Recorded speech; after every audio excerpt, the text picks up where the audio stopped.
ꯃꯌꯥꯝ ꯄꯨꯝꯅꯃꯛꯄꯨ ꯇꯔꯥꯝ ꯅꯣꯛꯆꯔꯤ ꯑꯩꯈꯣꯏ ꯍꯧꯖꯤꯛ ꯄꯨꯟꯅ ꯃꯟꯇ꯭ꯔ ꯊꯤꯃꯤꯟꯅꯔꯁꯤ ꯁꯨꯛꯂꯥꯝ ꯕ꯭ꯔꯍ꯭ꯃ ꯕꯤꯆꯥꯔ ꯁꯥꯔ ꯄꯔꯃ ꯃꯥꯗ꯭ꯌꯥꯝ ꯖꯒꯠ ꯚ꯭ꯌꯥꯄꯤꯅꯤꯝ वीणा पुस्तकदारुणीम् अभयदां जाड्यान्धकारापहां हस्ते स्फाटिकमालिकां विदधतीं पद्मासने संस्थितां वन्दे तां परमेश्वरीं भगवतीं बुद्धिप्रदां शारदाम् नत्वा सरस्वतीं देवीं शुद्धां गुण्यां करोम्यहं पाणिनीयप्रवेशाय लघुसिद्धान्त कौमुदीम् ॐ शान्ति शान्ति शान्तिः सद्गुरु भगवान की जय।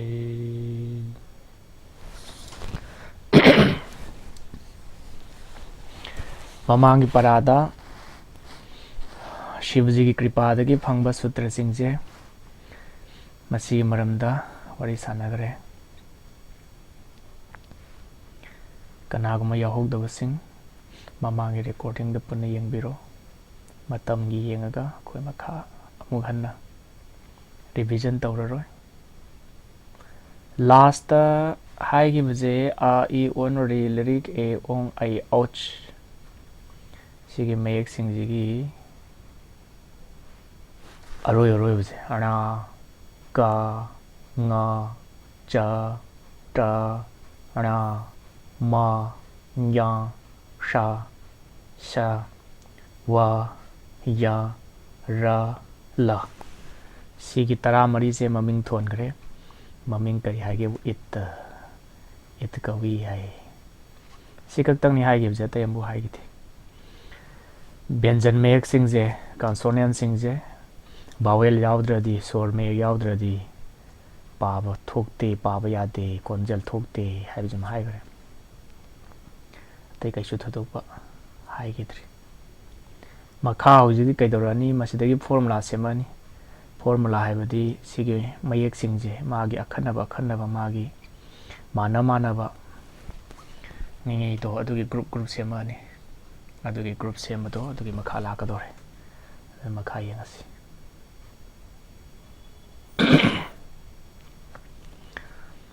हौजी सूत्र होरे सिदाइरिजे पाणिनि ने इरमनी से हलन्त्यम हारिसे अबदै सिदा सोमदना कंद ये थंगबदा इरिबसे सि वान थारिसिना सिना अध्यायनि करम्बा अध्याय आनबा अध्याय सिना अहुमसुब पादा सिना सूत्र कयासु मसिंगनो है सूत्र की मसिंग दे 1 2 3 4 पाद हाइबसिना अध्याय अमदा पंदुब मचा मचा खाइदोय अदुना पाद कौबा अदुना अध्याय निपानी पाणिनिगी अष्टाध्यायदा अदुगुम्बा हौजिकी लैरिबा अध्याय निपानदो अदुगी मनुंगदा अमु मचा पंदुब अध्यायदी पंदुब चैप्टर अदुना मचा मु खाइदोय मरी थोना अदुना सिगी सूत्रजे हलन्त्यम हाइबजे पाणिनि व्याकरण की मतुंगिना कदाइदि यावगे हाइबु अहानबा अध्याय अदुगा अहुमसुब पाद अदुगा अहुमसुब सूत्रनेबा सि हलन्त्यम हाइजे पाणिनि की सूत्रनी मागी सूत्र नंबर नि सिदा हाइसे 133 हाइसे अमुतंग येंगमजे कोइ कमाय तौगेसे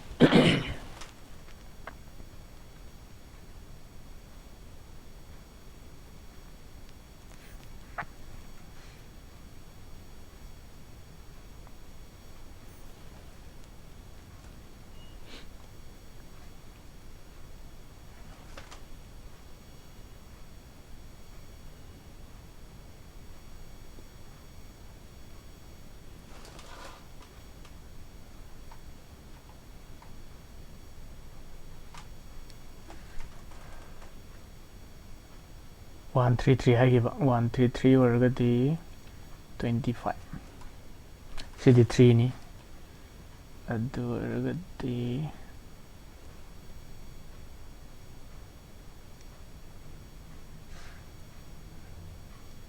10 13 अभी जुलाई 13 13 1 2 1 3 3 से लेरे हौजी हाइगिबा सूत्र दो से लेरे सी पाणिनि के अष्टाध्यायी हाइबा लाइक तुनी अखोय हौजी येंगिबजे सिदैदा करिगुम्बा एक्सप्लेनेशन अम भौ याउदे से लेरे 1 3 3 से लेरे हलंत्यम अतै मखा ngasa इगिबदो अदुना कनानि इबनोबु वरदराजा हाइबा चार्जन इबा माना व्याख्या तौरगा वृत्ति अदुबुना वृत्ति हाइरा खंगने मखा देरिदो अदुना से सिनी पाणिनि व्याकरण हाइजे कयिमबो याउदबने कयिमबो याउदब हाइदि व्याख्या अमबो याउदब सिनी लुक तदित लुकी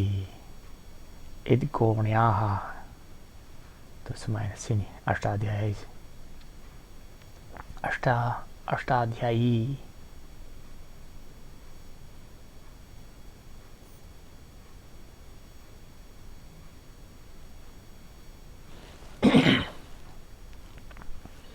अदुना अखोय हौजी खंगरे सिगी से सूत्रनी पाणिनि गी सि मखादा इरैजे सिने वृत्ति कौरे संदोंना ताइनि सिगी वृत्ति जिदा हलंत्यम हाइबा सूत्र जे सिने करी करी हाइनो हाइदो मचा ताना फजना खाइदो ए हताए खुदम दरकार होय मतंग जु खुदम याव याव तालाने सिना अध्याय मसिंग सिना पाद मसिंग सिना सूत्र मसिंग पाणिनि गी मतुंगिना अदि अखोय हौरजी यामद्रबदा सूत्र जदि फादा यादे वृत्ति वारादि याम फबै वानी वृत्ति फाबा ngamdragaju sutradi chimpa puba phai chimpa pudraju kaisu kaide hayeng tam tam tawraga mai haijarakani mai pujarakani artha da kangaloi kari haino do to halantyam hai halantyam ga artha karino hai je si vritti da makhada le makhada phajana sandona ire le upadeshe antyam hal itsyat se mai khaidok bodo हल सिबो लौरनी ला लौरनी ई जे सोम लाइरनी it आइजे mama स्याट वहाय omni से हल it स्याट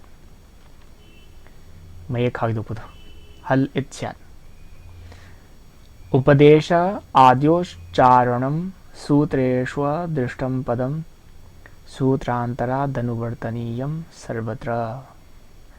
उपदेशे उपदेशता अंत्यम अरोइबा हल हल मयक सिंगदो कोंथोक सिंगदो it स्यात इतनी अलाइजे मयक की group अमनी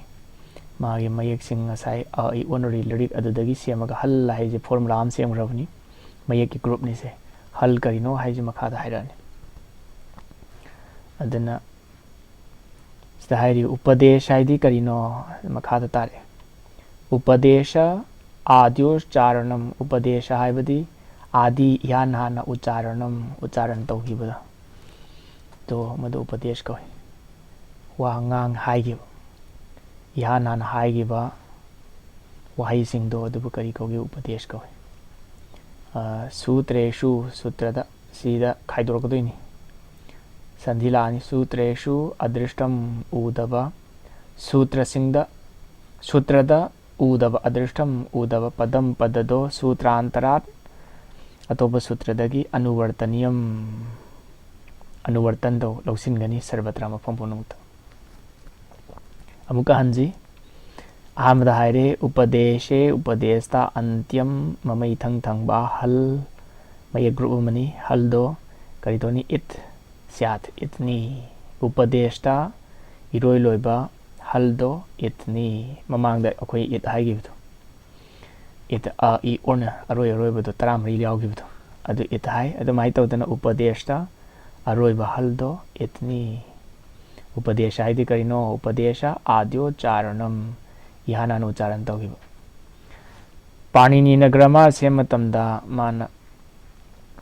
स्टेद वहाई हाइरई माना हाइबो वहाई मयामदो अदु करि कौगेबु उपदेश को वहाई अखोइना चुमना सुम लोनबदो यावदब चुमना सुम साधारण Sanskrit ngangnaba matamda local Sanskrit spoken Sanskrit मयामने इनरिबो ngangnariba ibado रो ngangbado रो यावदब अदुगी स्पेलिंग दो सेमक नबगी दमकता फॉर्मूला मयाम गनुना पाणिनि सिनरी अदुगी सिनरिबा हुजिकी फॉर्मूला सिंग दो ꯑꯗꯨꯕꯨ ꯀꯔꯤ ꯀꯧꯏ ꯎꯄꯗꯦꯁ ꯀꯧꯏ ꯋꯥꯍꯩ ꯋꯥꯍꯩ ꯐꯣꯔꯃꯨꯂꯥꯁꯨ ꯂꯥꯛꯀꯅꯤ ꯐꯣꯔꯃꯨꯂꯥ ꯅꯠꯇꯕꯁꯨ ꯂꯥꯛꯀꯅꯤ ꯋꯥꯍꯩꯁꯤꯡ ꯃꯌꯥꯝ ꯑꯃ ꯁꯤꯖꯤꯟꯅꯔꯛꯀꯅꯤ ꯑꯗꯨꯒꯤ ꯁꯤꯖꯤꯟꯅꯔꯤꯕ ꯑꯥꯗꯤ ꯏꯍꯥꯟ ꯍꯥꯟꯅ ꯎच्चारण ꯇꯧꯈꯤꯕ ꯍꯥꯏꯈꯤꯕ ꯏꯍꯥꯟ ꯍꯥꯟꯅ ꯍꯥꯏꯈꯤꯕ ꯍꯥꯏꯔꯒꯗꯤ ꯄꯥꯅꯤꯅꯤꯅ व्याकरण इहानानी इरिजे पाणिनिननी पाणिनिना हाइगिबा व्याकरण सेमननबगीदमक्ता इबदा अमसुंग ngang yaudaba sanskrit ibada amasung ngang yaudaba dum wahi singdo madudagi semakadoni wahi mayamsi adugi du kari koge upadesh koge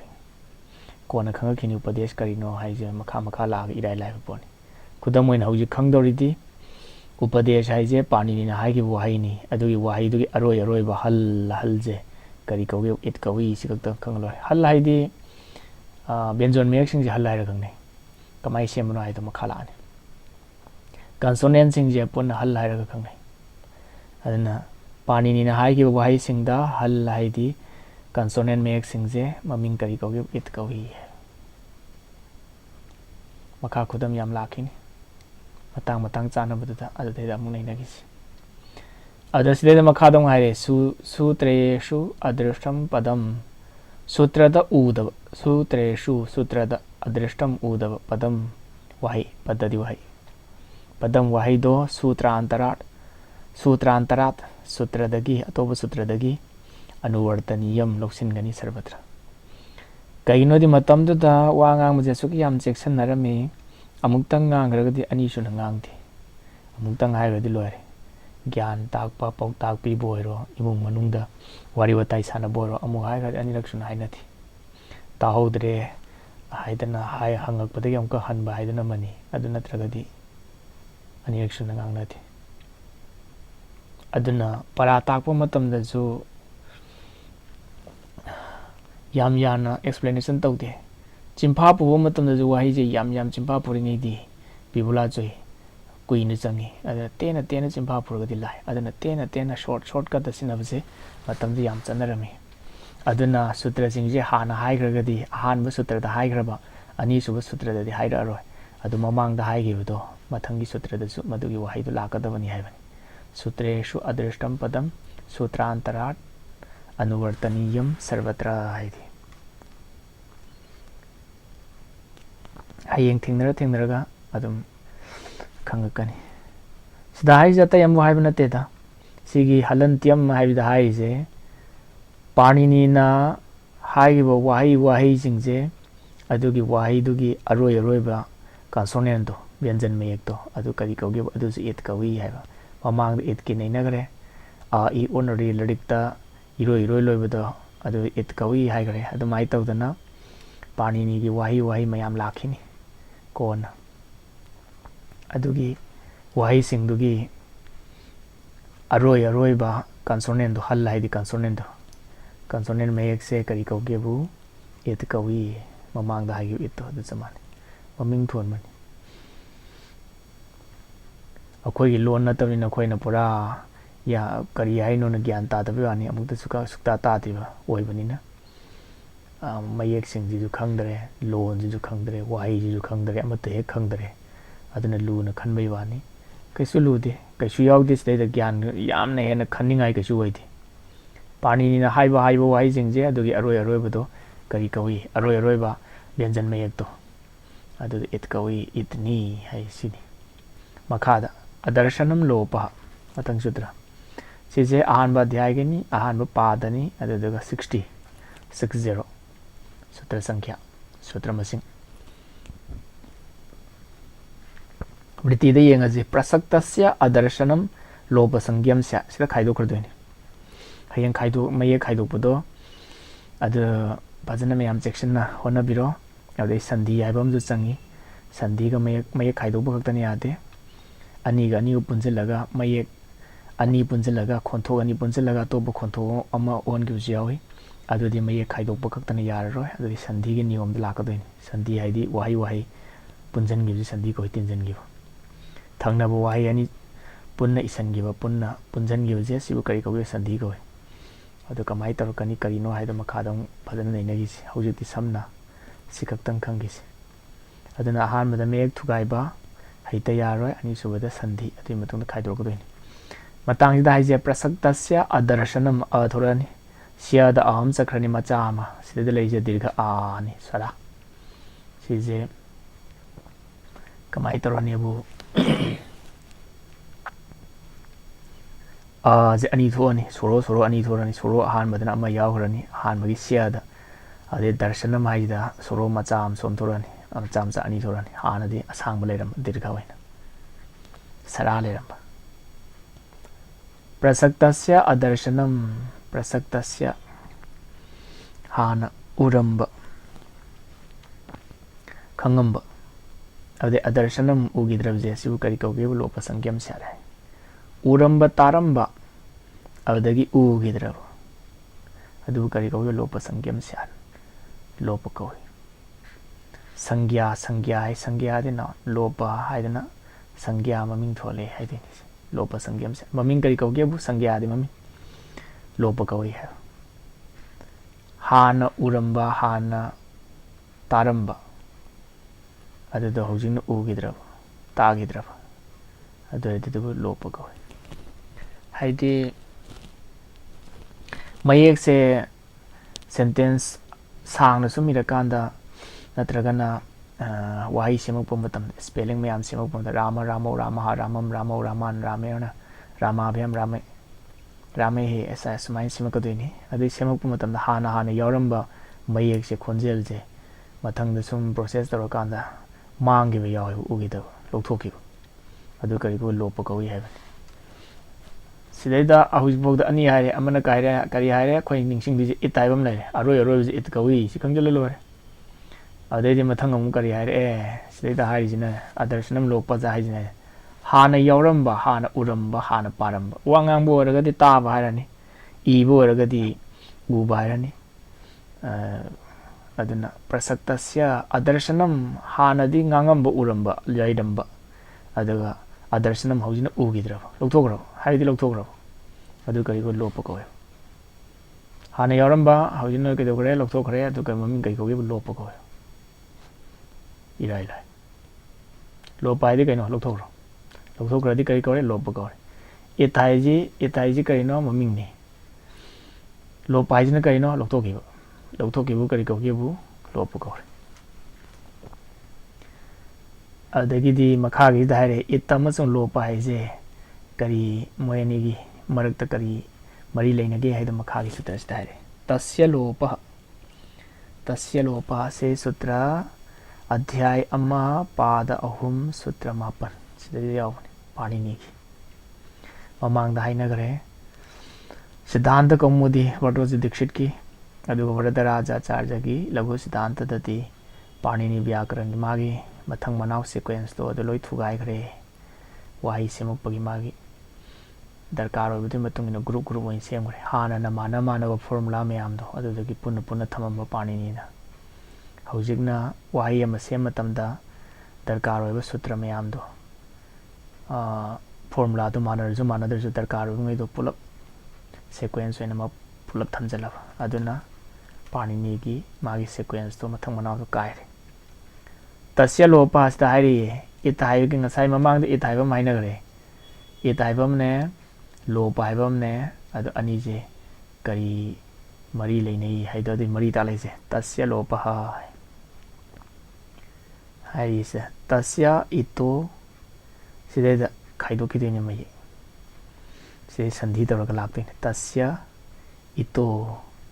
madugi tasya de madugi ito itai na maming thon graba lopa sya lopa oiran it he haiba mayam je it he haiga mayam je loina ma kari tawtu no lopa di kari haigare adarshanam lopa lokthograni hana yaramani hojina yawro edu kari kawi lopa ko haidi lokthogrado to sini mari lopa haiji kaino kaisunate hana yaramba hojina lokthogrado bani yongi matungina lokthog paju kari kawi lopa ko yo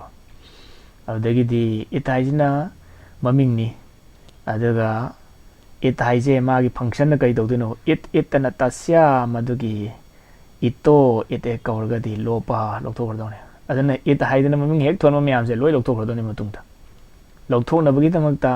lopa tawna bagi tamakta lopa tawba haidi lokthogna bagi tamakta itana maming tholei irai lai yam khanjalunu yam khanjaningai oide karigo matangdana khalloidobuna khanjalle aduna grammar bu tambo oiro larik bu tambo oiro akoina thuna heibu ngamdri khangdri adugini matangsida akoina sukhang khangdaba lonina masisi yengma tamna koi bibla ju thokre pakhat khareba aduna sibu karino kai maramgino haidana panghangda hangningba phaurakpani matangsida kaisu hangningai leite mai mathang mathang maming tholokpai wani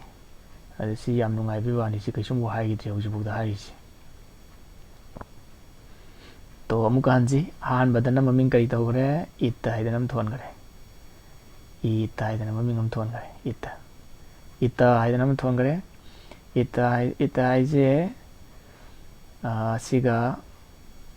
लोप हाइदनम थोले मथंगदा इत्ता हाइबमने लोप हाइबमने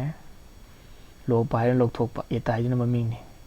अदना इत्ता हेक थोलिबो मयामसे इत्ता ने हेक थोलिबो मयामसे कई तौदनोबु लोप तौरदने लोप हाइ लोकथोकदौने सिगक्तनी हाइस याम नुंगाइबि वानी इ थोनजलो अदि लोकथोकरनी अदुदि हौजि हंकल येंगजे खोइ ngасai तो सिदै हाइस अ इ ओन रि लिरिक ए ओंग आई औचन तौरिजे सिगिजि ममिंगजि इत कौइ हाइगरे बरोय रोयबजे अदुदि करि तौरदिनो मये होरेन मये की काउंट तौरपदने सिजि यावर a i u haijidi yarokani ri ri a o haijidi yarokani sidai da aroi aroi na yararoi ka yararoi nga yararoi cha yararoi to se upadesh ni a i u na haibase wa ngang na matamda sanskrit ki literature da natraga na matamda da sanskrit da akoi nungti ki punsi laidi sumaina moi wari sana matamda a i u na haije kaidong ai zo haidi ri ri a ong ai och ka haije se panini na formula semakpani magi vyakaran ni semnaba सुमाइ तौदना सिकक्तना तेते तौब मयाम लाखिनी उदुगी पाणिनिना loan बदे यावदव ई बदे यावदव मदुदगी सेमकदोरिबा लोनदुदी वाहिदुदी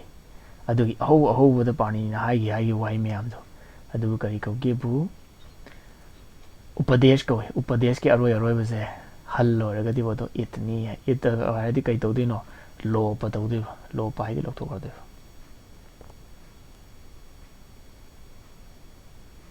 तो हौजी मखा तारे अखोई वाही की group से कमाई सेमनी मथक्ता आ इ ओन रि लिरिक हाइबदो अदुदगी येंगगा वाही की मये की ग्रुप से माना माई फॉर्मूला दो कमाई सेमनी हाइबगी मखादा लाए मये की ग्रुप से कमाई सेमदिनो हाइब आदिरंत्येन सहेता अंत्येन नाबुलादिन इता आगा ईग पुलग ए ओन करे संधि दे कोन नहीं रखिसी अंत्येन इता सहित आदिर मध्यगानाम स्वस्य च संज्ञा स्यात् सिबोनि मखागी यथा आदि खुदम फॉर एग्जांपल है इंग्लिश दे अंत्येन इरोय लोइबा इता हाइदो अखोई मणिपुरी दसु तोंबा हाइरजी तोंबना तोंबगी दमक तोंबदगी ना तारे दमाइना हानना इता हाइरंबा इता हाइबजे मागी तृतीया विभक्ति हाइदना ले ओम सु विभक्ति कोन ने रखिसी नाबुदना दमकदगी गीता हाइरगा सेमका तारगा सेमदोइनी वाही हाइ मतमदा नाउन सिदा करि तारकनी सब्जेक्ट ओरगा ना तारकनी गी तारकनी बु तारकनी दगी तारकनी गी दमक तारकनी अदर नाबुदना दमकदगी गीता है तारेत लेदोइन अदना सिजे तृतीया विभक्ति है खंगने इता ममिंग न करी कौगे इता हरंबा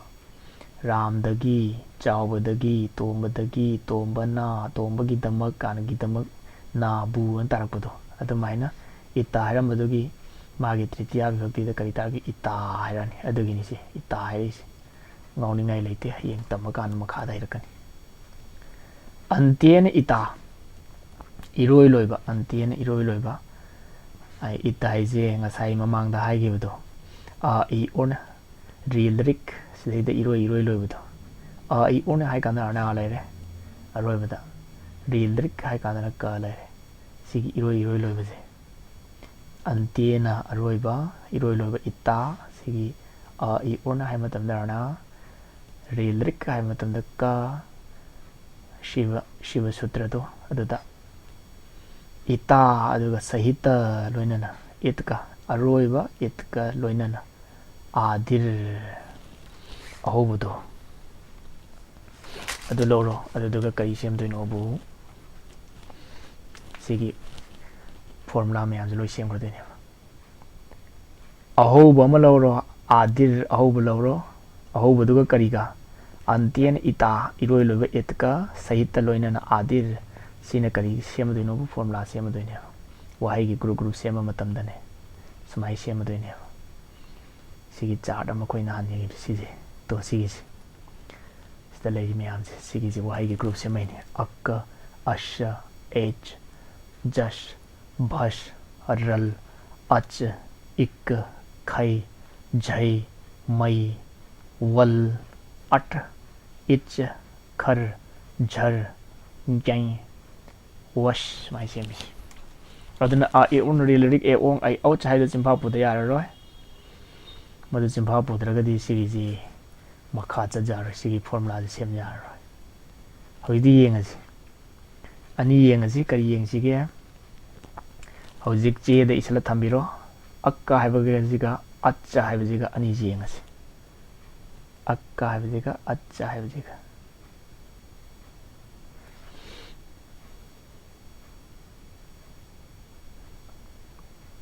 silere chimpa pu trimina ko yeng asi hojik di chimpa pu kangbu gi yam phare hojik kari haigi antena ita sahita adir haigi antena ita iroi loiba itka loinana antena iroi loiba ita itka sahita loinana adir ahobudo aduna kari semdoino bu mayeki group semdene khudam oina ahobu je jidai horaji jidai horaji aduga sigi ara ka haibo lowraji aroiba itbo logde yade sida u adai ri ga ije sida lep jade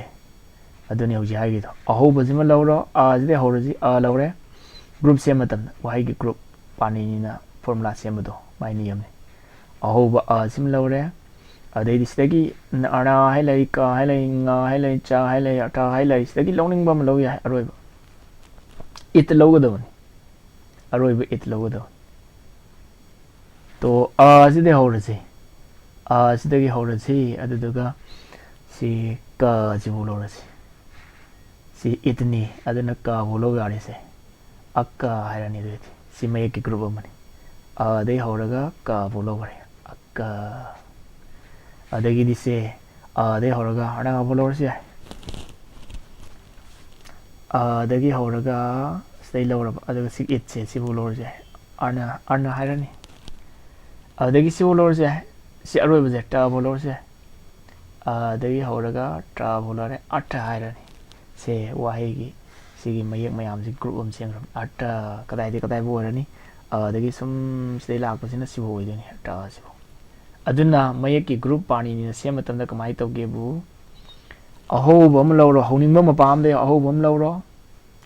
aina honing bam pa do khoi na honing bam pa do adagi ama lawrani aduga kadai bo logdino sigi itai aroi baje si bo logdine de lawro ana lawro anna ade lawro ka lawro akka ade lawro nga bo lawro ang ade lawro cha bo lawro acha ade lawro ta bo lawro atta ade lawro ma bo lawro ade lawro la bo lawro al sma hai dene ade lawro sha bo lawro ash ira lai kaisu khaningai hoide ahoba khoi lowning ido dei horo adagi di kaidorani mathangi it bo lawro aduga ani do iro madu kari kauge bu sigi mayek mayam sigi maming ne bo formula semro se dagina sibo lawro je bacha bo acha har je ba sije kaidage maming ni kari gi maming no bu dagina sibo pulap cha bhogi side le ba mayek mayam je sigi maming ne sigi acha hai je acha har kari khangra do no bu dagina side ne sibo la ije si loi khangra do ne aduna sigi group sigi maming je kari hairani dagina chabo group ki maming je ahoba de hobani adana ama lawro ade aroiba kanano cha ꯑꯗꯨꯒ ꯁꯤꯒꯤ ꯒ꯭ꯔꯨꯞꯀꯤ ꯃꯃꯤꯡꯁꯤ ꯀꯔꯤ ꯍꯥꯏꯔꯅꯤ ꯑꯆ ꯍꯥꯏꯔ ꯈꯪꯅꯔꯅꯤ ꯑꯗꯨꯃꯥꯏꯅ ꯇꯧꯗꯅ ꯑꯩꯈꯣꯏ ꯃꯔꯛꯇꯩ ꯂꯧꯔꯁꯨ ꯌꯥꯏ ꯁꯤꯒꯤ ꯑꯍꯧꯕ ꯑꯗꯒꯤꯗ ꯂꯧꯗꯧꯅꯤ ꯔꯤꯗꯒꯤꯅ ꯂꯧꯗꯧꯅꯤ ꯑꯦꯗꯒꯤꯅ ꯂꯧꯗꯧꯅꯤ ꯍꯗꯒꯤꯗ ꯂꯧꯗꯧꯅꯤ ꯍꯥꯏ ꯂꯩꯇꯦ ꯃꯔꯛꯇꯩ ꯂꯧꯔꯁꯨ ꯌꯥꯏ ꯗ ꯑꯩꯅ ꯍꯧꯅꯤꯡꯉꯤꯕ ꯃꯄꯥꯗꯣ ꯑꯗꯩ ꯍꯧꯗꯣꯏꯅꯤ ꯁꯤ ꯏ ꯂꯩꯗꯅꯁꯦ ꯁꯤꯗꯩ ꯂꯧꯔꯁꯨ ꯌꯥꯏ ꯏꯛꯀ ꯍꯥꯏꯅ ꯁꯦꯝꯕꯁꯨ ꯌꯥꯏ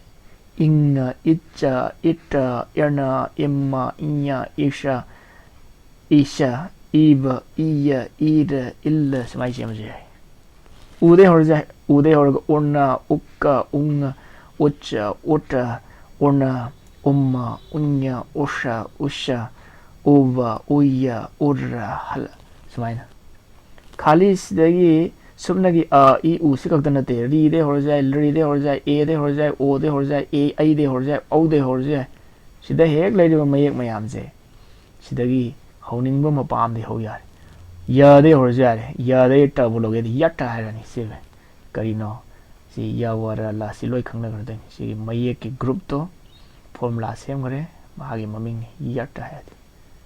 ह दे लोरो शा बोलो हश हायरानी तो सिदा करी करी यावरनी लोइनम हदे होरगा सिदा मथंग मथंग मथंग मथंग मथंग सि मयाम दि लोय यावरदो करी मरमगी सुमाय ममिंग थोलैनो इराय इराय लाइना निंगसिंग बनुंगाइना बाइरेनी अदगी इबा मतम सिगे मयेक से मयाम से इदौसरु सि मयाम से हाइदौसरु तेन हश हाइदना हाइरगदी कयाम थुना हाइयारनी कयाम नुंगाइरनी अदना समजन समजन थुन थुना हाइबा यानबा थुन थुना ज्ञान ताननबगी तंग सेमकपनी सिने करी हावरा हाइरे हौजिक नसाइगिदुदा मु येंगसि अंत्येना इता अरोइबा इतका सहित लोइनना आदिर अहोबा आने अदगिदि च अरोइबदने इत करी लेरे च लेरे अहोबा आ लेरे अरोइबा इत करी लोरे क लोरे अक्का अच्छा सुमाइना सि करी तौरनी अद लोरगा फॉर्मूला सेमदोइनी ग्रुप की ममिंग निसिन मयेक सिंगी ग्रुप की ममिंग नि मनुंग दे करी करी यावरी हाइबदने सिदा हाइरे सिदा मध्य गाना मरक्त लेहौरी मयाम जे लो यावरानी स्वस्य हाइदि अहोबदो अदुस यावरानी च मरक्त लेरिबा मयाम अदगिदि मसा हौजिगे अहोबदो आदिर हाइगे अहोबदो अदु यावरानी सिंगै खंगदोइने इत यावरो करिगिनो इतति कइनो आदर्शनम लोप लोगरे लौथोगरे इतति यावरो अदुना संज्ञा स्यात सि खंगनगनेबा अमुक हलक्सि मथकिदुदा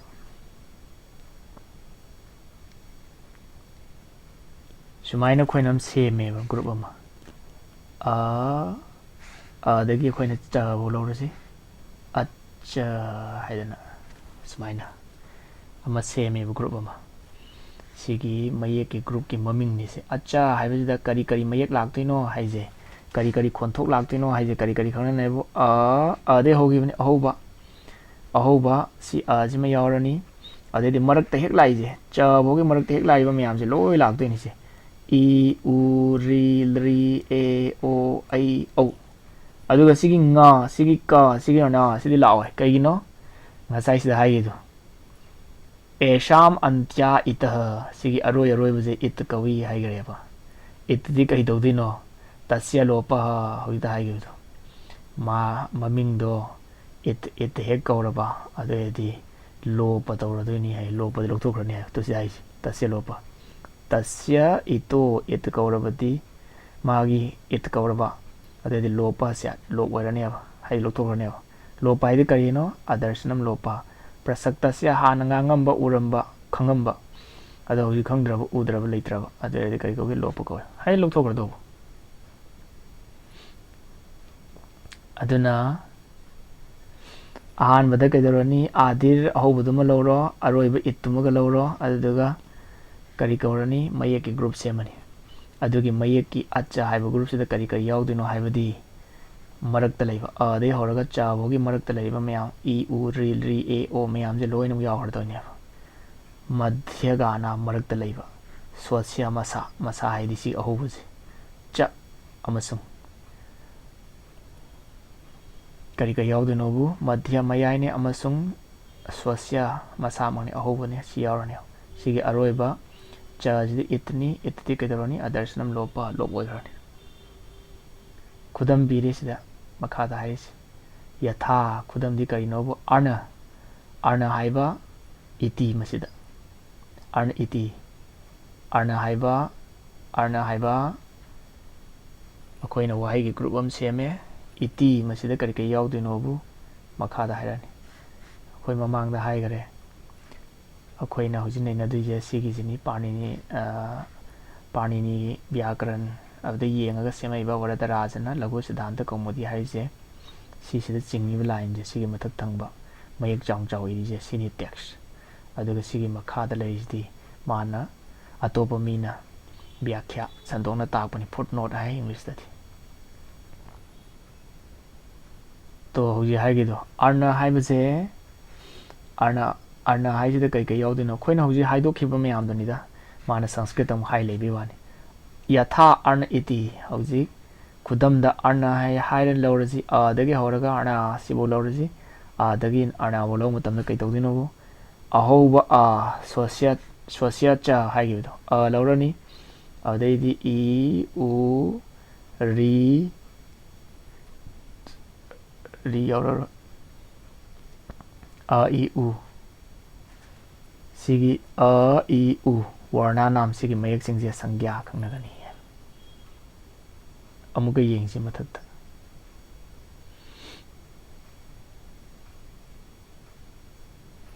sidagi dai horaga arna boloro khudam oina arna hairagadi kai tawtino bu ahoba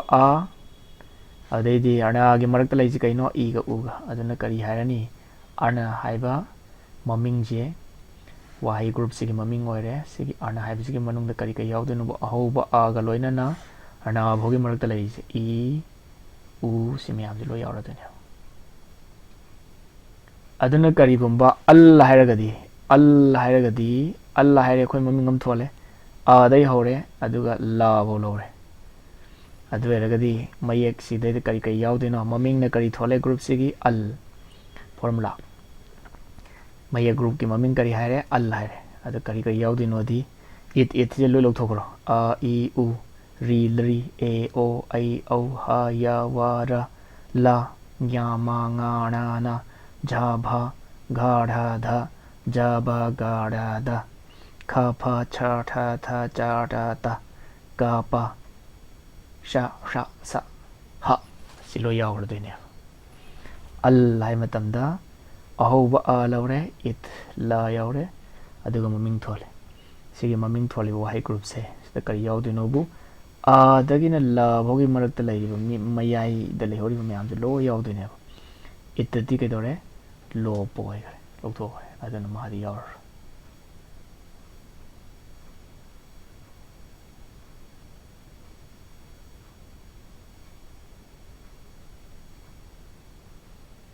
makhasidi adun evam samai tawdana evam ga artha evam ge artha di kari haire evam mahalanda laani aya khai dokra kan evam samai tawdana acha haiba lai acha adagi di hal haida lai hal adai kari haire al khoina hujida hai gibtu samai tawdana ityadai ha as sina chingba mayam iti adaya sina chingba mayam je siloi khangna doine al hairo acha hairo hal hairo ahoba do loro loningba mapa amadagi i u ri lori mapa amda hekta adagi di aroiba it bo loro aduga kari khangna doino bu wahai gi group amagi maming ni si wahai gi group se sida kana yaudino di ahoba ha dagi na hal hairaga di la bo marakta leije lo yauradoine adai matang sida mana pani na semba matamda loina maksidai sem jai hajo ri dagi e o gha dha ja ba ga da launing ba mapam de ho lo yai sidai cha de hor jai sina sa chai ga yai char hai yai chal hai yai adumai tawdan semning ba mapam de semba yai adubu mafam khuding maktagi loina mak semaga vyakaran da pani na sinaramde mana sinarambo mana semamba char to adudo panini grammar da siging 42 felais singai je masigi mana ba magi machat lai ꯃꯥꯒꯤ ꯇꯣꯉꯥꯟ ꯇꯣꯉꯥꯟꯕ ꯑꯈꯟꯅꯕ ꯃꯒꯨꯟ ꯂꯩ ꯑꯗꯨꯅ ꯄꯥꯅꯤꯅꯤꯅ ꯁꯤꯒꯤ ꯉꯩꯁꯦ ꯂꯧꯈꯠꯂꯒ ꯁꯤꯟꯅꯔꯝꯃꯤ ꯑꯇꯩ ꯃꯌꯥꯝꯗꯤ ꯁꯦꯝꯕꯗꯤ ꯌꯥꯏ ꯑꯇꯩ ꯃꯌꯥꯝꯗꯤ ꯁꯦꯝꯕꯁꯨ ꯁꯤꯗꯒꯤ ꯍꯦꯟꯅ ꯌꯥꯝ ꯁꯦꯝꯕ ꯌꯥꯔꯤ ꯁꯤ ꯋꯥꯍꯩꯒꯤ ꯒ꯭ꯔꯨꯞ ꯃꯌꯥꯝ ꯑꯃ ꯁꯦꯝꯕ ꯌꯥꯔꯤ ꯑꯗꯣ ꯑꯇꯩ ꯃꯌꯥꯝꯗꯨꯗꯤ ꯃꯗꯨ ꯁꯤꯖꯤꯟꯅꯔꯝꯗꯦ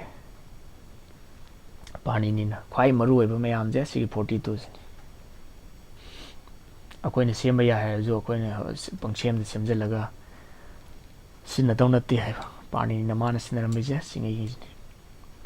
ꯅꯤꯌꯣꯝ ꯀꯃꯥꯏꯅ ꯁꯦꯝꯅꯤ ꯍꯥꯏꯗꯤ ꯃꯃꯥꯡꯗ ꯍꯥꯏꯈ꯭ꯔꯦ ꯑꯗꯨꯅ ꯁꯤꯕꯨ ꯀꯔꯤ ꯀꯧꯒꯦꯕꯨ ꯁꯤꯒꯤ ꯑꯃꯃꯝ ꯋꯥꯍꯩꯒꯤ ꯒ꯭ꯔꯨꯞꯁꯦ ꯁꯤꯒꯤ ꯃꯃꯤꯡ ꯀꯔꯤ ꯍꯥꯏꯒꯦꯕꯨ ꯄ꯭ꯔꯇ꯭ꯌꯥꯍꯥꯔ ꯍꯥꯏꯔ ꯈꯪꯅꯩ ꯁꯤꯗ ꯏꯁꯤ ꯄ꯭ꯔꯇ꯭ꯌꯥꯍꯥꯔ ꯁꯤꯒꯤ ꯃꯃꯤꯡꯁꯦ ꯄ꯭ꯔꯇ꯭ꯌꯥꯍꯥꯔ ꯍꯥꯏꯔ ꯈꯪꯅꯩ ꯔꯜ ꯄ꯭ꯔꯇ꯭ꯌꯥꯍꯥꯔ भश प्रत्याहार अक्क प्रत्याहार अच्च प्रत्याहार अल प्रत्याहार प्रत्याहार हाइदना छब प्रत्याहार इक्क प्रत्याहार सिगी ममिंग से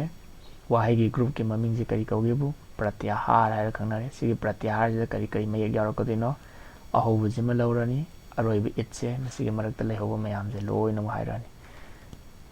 इट लौथोखरक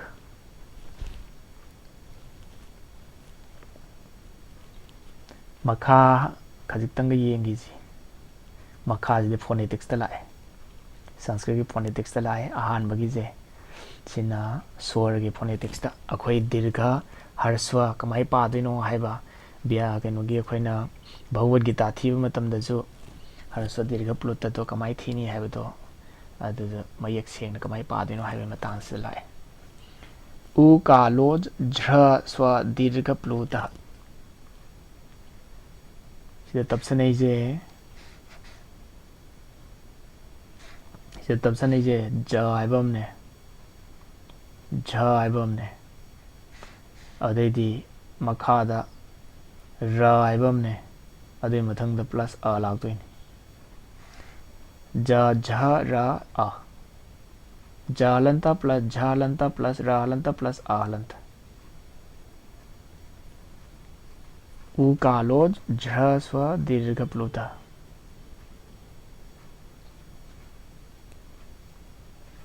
उश्च उश्च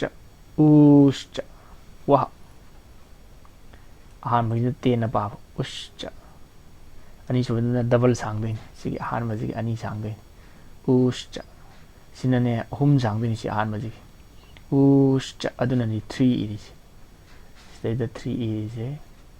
अहानबसिगी उजे सिगी अहुम सरुक सांगदोइनी सिगी अनी सांगदोइनी अदुगिनी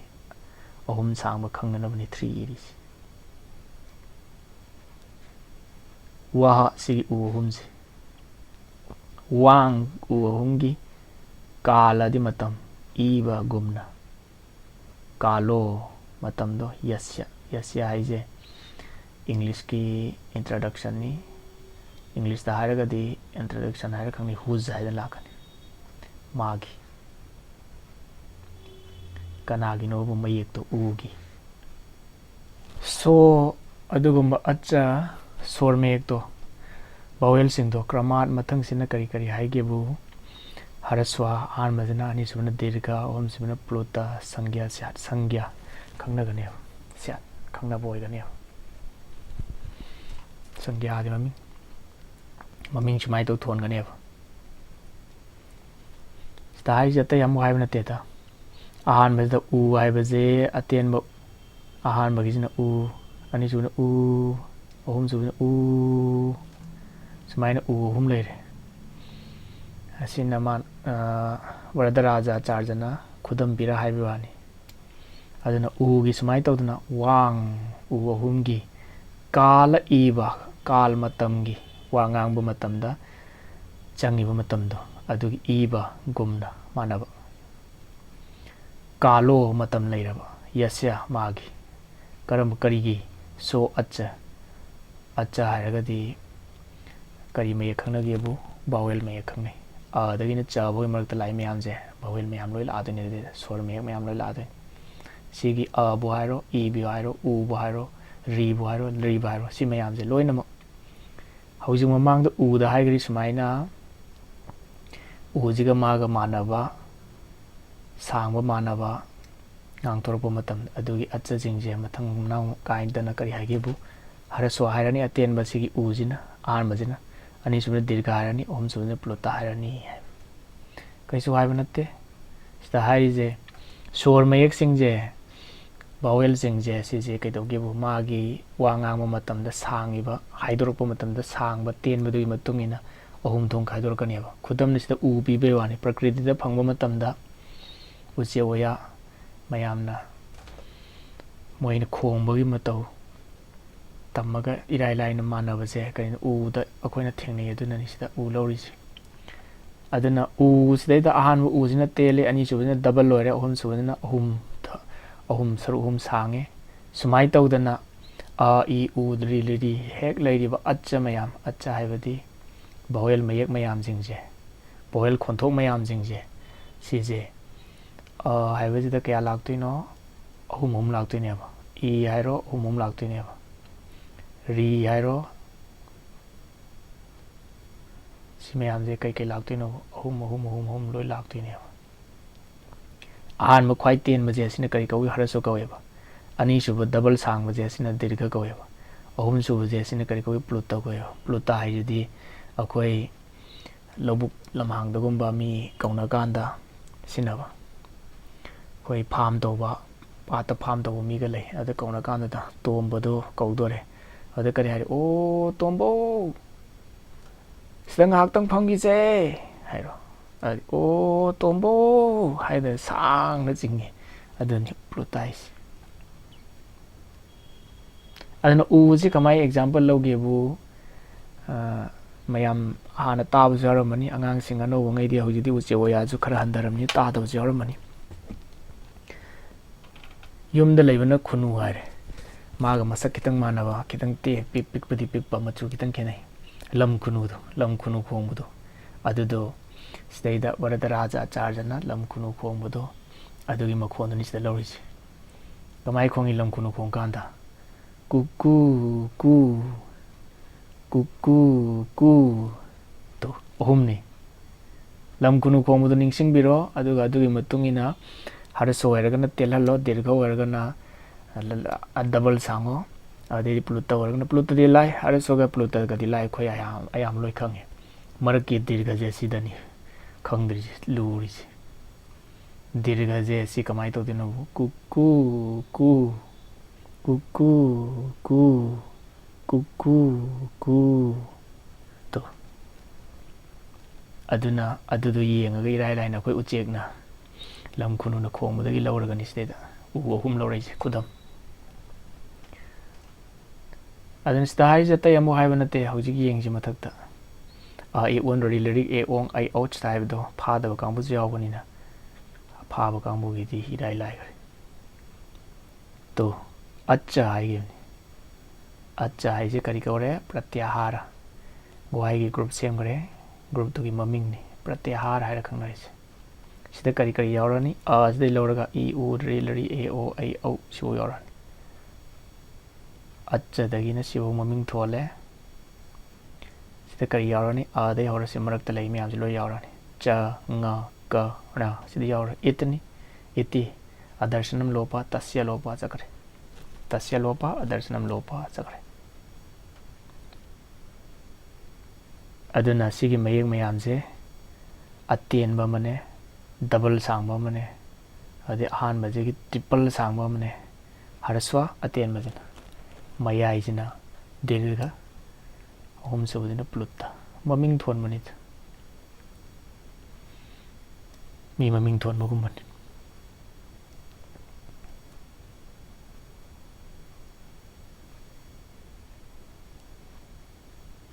ꯁꯤ ꯃꯈꯥ ꯑꯃꯨꯛ ꯍꯥꯏꯔꯦ. ꯁ ꯃꯗꯣ ꯍꯧꯖꯤꯛꯀꯤ ꯍꯥꯏꯔꯣ, ꯏ ꯍꯥꯏꯔꯣ, ꯎ ꯍꯥꯏꯔꯣ, ꯍꯧꯖꯤꯛꯀꯤ ꯃꯌꯦꯛ ꯃꯌꯥꯝꯗꯣ ꯄꯨꯔꯥ ꯑꯠꯆꯗ ꯌꯥꯎꯕ ꯃꯌꯦꯛ ꯃꯌꯥꯝꯗꯣ ꯁ ꯃꯗꯨ ꯑꯃꯃꯝꯗꯣ ꯀꯩꯗꯧꯒꯦꯕꯨ ꯄ꯭ꯔꯇꯦꯀꯝ ꯑꯃꯃꯝꯗꯣ ꯎꯗꯥꯇꯥꯗꯤ ꯎꯗꯥꯇꯅꯆꯤꯡꯕ ꯚꯦꯗꯦꯅ ꯃꯈꯜꯗ ꯇ꯭ꯔꯤꯙꯥ ꯑꯍꯨꯝ ꯊꯣꯛ ꯈꯥꯏꯗꯣꯛꯔꯅꯦꯕ. ꯑꯍꯥꯟꯕꯗ ꯃꯌꯦꯛ ꯍꯥꯏꯕꯁꯦ ꯀꯌꯥ ꯊꯣꯛ ꯈꯥꯏꯗꯣꯛꯈ꯭ꯔꯦ? ꯑꯍꯨꯝ ꯈꯥꯏꯗꯣꯛꯈ꯭ꯔꯦ. ꯍꯔꯁ꯭ꯋ ꯍꯥꯏꯕ ꯑꯃꯅꯦ, ꯗꯤꯔꯘ ꯍꯥꯏꯕ ꯑꯃꯅꯦ, ꯄ꯭ꯂꯨꯇ ꯍꯥꯏꯕ ꯑꯃꯅꯦ. ꯍꯧꯖꯤꯛꯀꯤ ꯑꯗꯣ ꯑꯗꯨꯗꯩꯗ ꯑꯃꯨꯛ ꯑꯍꯨꯝ ꯑꯃꯃꯨꯛ ꯃꯊꯛꯇ ꯈꯥꯏꯗꯣꯛꯇꯣꯏꯕ. ꯍꯔꯁ꯭ꯋ ꯍꯥꯏꯔꯁꯤ ꯍꯔꯁꯣ ꯑꯁꯦ ꯑꯃꯨꯛ ꯎꯗꯥꯇ ꯑꯗꯒꯤ ꯑꯅꯨꯗꯥꯇ ꯁꯣꯔꯤꯇ ꯍꯥꯏꯗꯅ ꯑꯍꯨꯝ ꯈꯥꯏꯗꯣꯛꯀꯗꯣꯏꯕ ꯑꯗꯨꯗꯩ ꯗꯤꯔꯘ ꯍꯥꯏꯈꯤꯕꯗꯣ ꯑꯗꯨꯁꯨ ꯑꯍꯨꯝ ꯊꯣꯛꯇꯣꯏꯕ उदात दीर्घ अनुदात दीर्घ स्वरित दीर्घ हाइदन अदु प्लुत लेगिबदो अदुसु करी हाइनी उदात हरस्व प्लुत अदगी अनुदात प्लुत स्वरित प्लुत हाइदन ओम थोन खाइदोकदिब अदनि उदात अनुदात स्वरित हाइजि करिनो हाइ मखादम हाइरे उच्चै रुदाता उच्चै यदि वांगना वांगना वांगना हाइबजे सिबु करी कौगेबु उदाता कौयब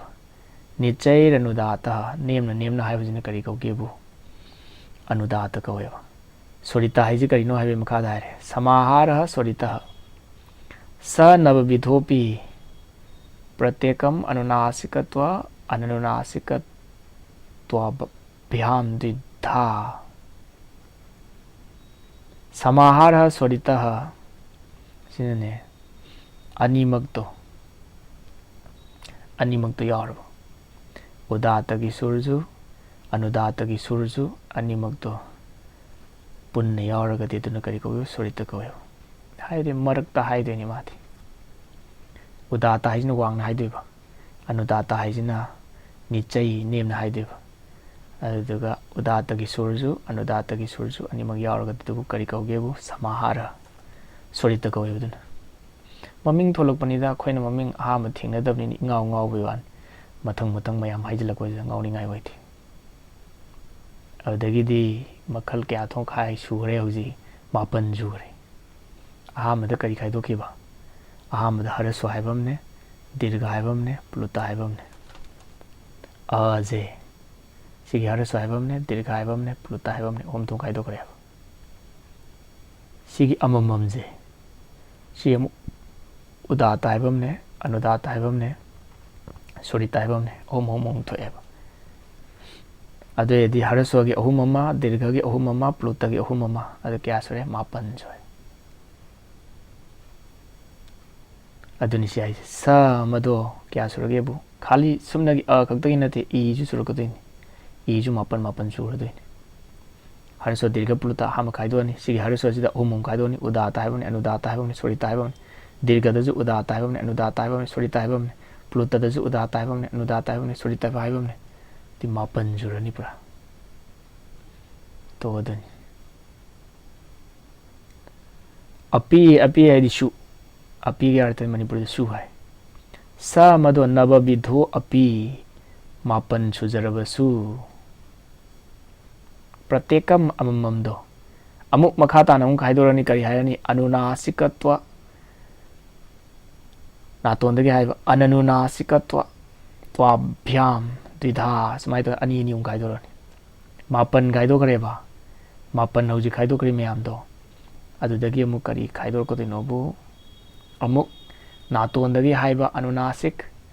और नातोंदगी हाइदबा अननुनासिक हाइदन अनि नि खाइदोरकोदिनेबा अदि 19 सुरनी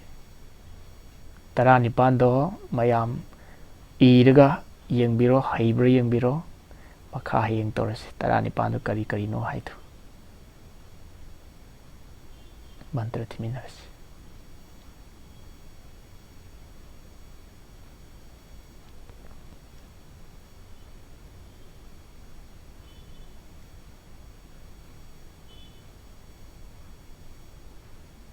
शुक्लां ब्रह्म विचारसार परमा